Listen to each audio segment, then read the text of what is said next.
President Xi Jinping attends opening session of China's top consultative body, the CPPCC. Hong Kong deputies and chief executive prepare to attend tomorrow's National People's Congress session. US and German leaders show united front on Ukraine.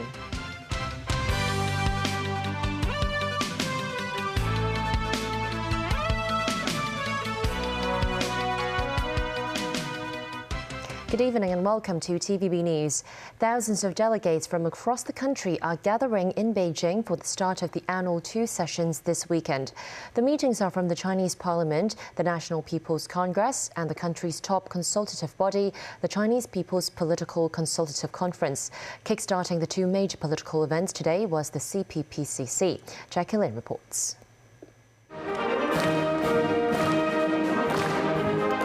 The first session of the 14th Chinese People's Political Consultative Conference National Committee opened in the Great Hall of the People.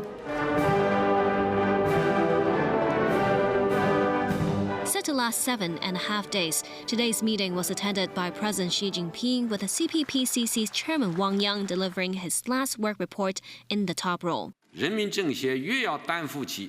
back, Wang described the past 5 years as extremely extraordinary. Wang said the CPPCC had worked to implement the party's full leadership over the consultative body, with precise proposals formulated to help with people's welfare. During his tenure, the CPPCC also offered more than 3,000 suggestions on the country's fight against the COVID pandemic. Wang said there was practical advice on the development of the Greater Bay Area, the establishment of the national security law in Hong Kong, and the SAR's electoral system.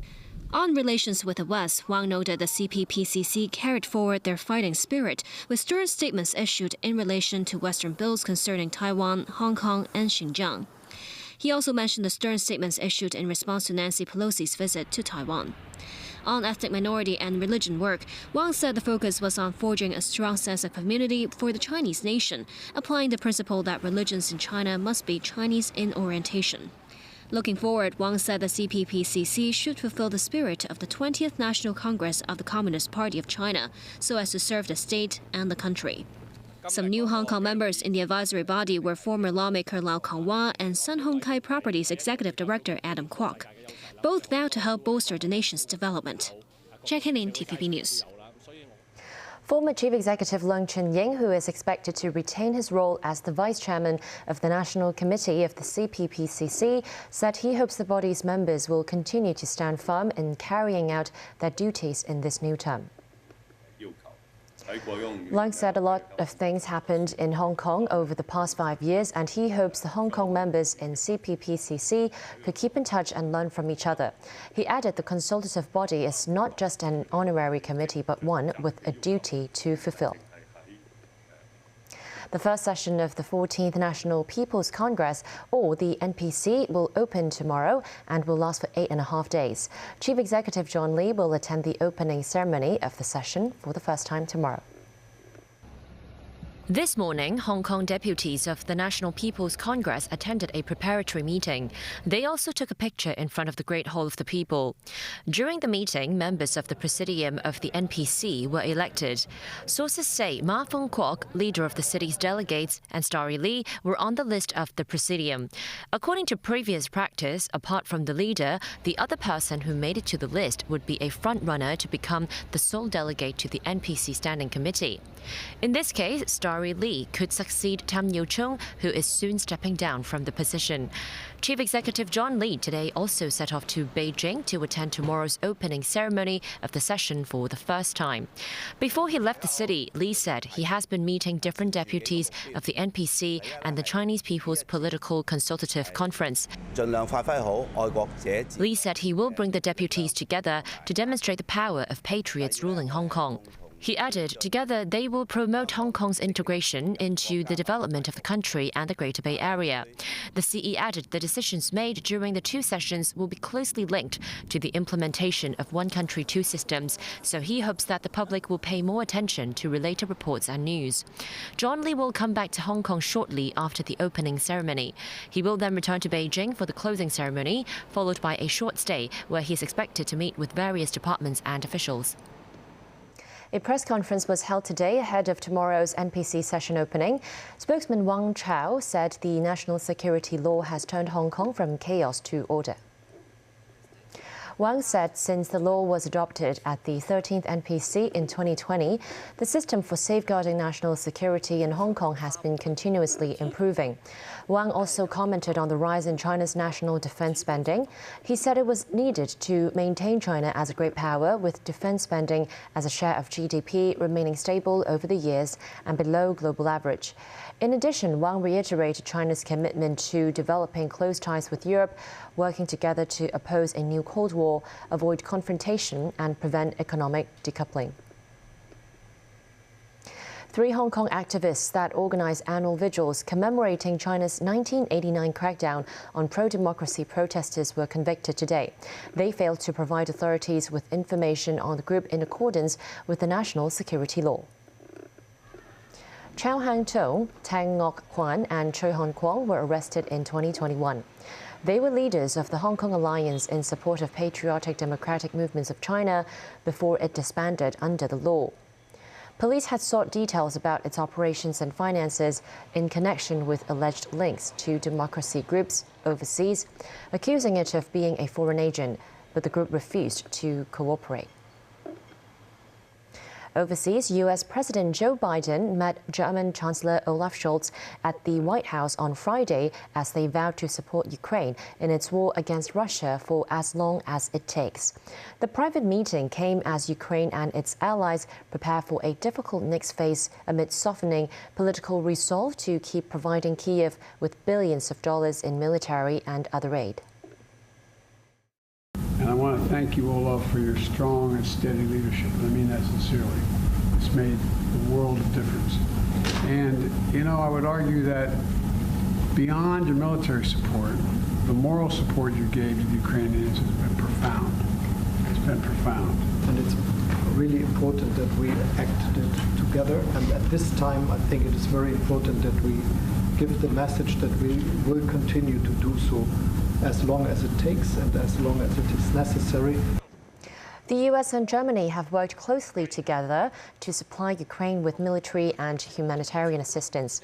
But there has also been friction over issues such as providing tanks, and Washington has occasionally grown frustrated with Berlin's hesitance. Protests in Greece following the deadly rail crash on Tuesday are growing and are turning violent. David Garrett reports. Friday night outside the Greek Parliament. Since Tuesday's rail disaster, anger has seeped out onto the streets. Many Greeks are blaming politicians and their policies for the accident, as protesters threw petrol bombs and fireworks at the seat of power. Police were forced to use tear gas to push them back. These incidents were not confined to the capital. Thessaloniki saw similar scenes of fury. Police were again deployed to the city centre. Fires were started in residential roads and objects were thrown. Thessaloniki was the destination of the overnight train service from Athens that collided with a freight train around midnight on Tuesday. Many of the dead are students heading back to university after the holidays. Thousands, mostly young, took to the streets of Greece's second largest city. The banner reads, "Privatisations cost lives." In Athens, Thessaloniki and other cities, students have scrawled "murderers" in large red letters on pavements, aiming their anger at ministers. Funerals have already been taking place. Hundreds lined the steps of this church to pay tribute to a 34-year-old mother. Many said they felt they had to be there as the whole country suffers collective grief. At the site of the crash, the identification of victims continues. The burnt-out carriages have made it a challenging process. Although investigators believe they have identified all the dead, they admit they cannot be certain yet. The battered cars are being lifted from the scene. Greek railway workers continued their strike into a second day on Friday. Even those who know the transport network are blaming the crash on a lack of investment and are refusing to work. David Garrett, TVB News. Canadian Foreign Minister Melanie Joly has told Beijing's Foreign Minister Qin Gang during the G20 summit that Ottawa would not tolerate interference in its internal affairs. It comes after a Canadian parliamentary committee on Thursday passed a non-binding motion calling for a public inquiry into alleged Chinese meddling in the past two elections. Prime Minister Justin Trudeau and security officials insist the election outcomes were not altered. This after Canadian media published detailed reports of Beijing interference, citing anonymous intelligence sources. Qin Gang rejected the allegations as completely false and nonsensical. Still ahead on tonight's news. Senior Boeing executive confident about Hong Kong's aviation future. Top U.S. lawyer sentenced to life imprisonment for killing wife and son. Tornadoes hit Texas.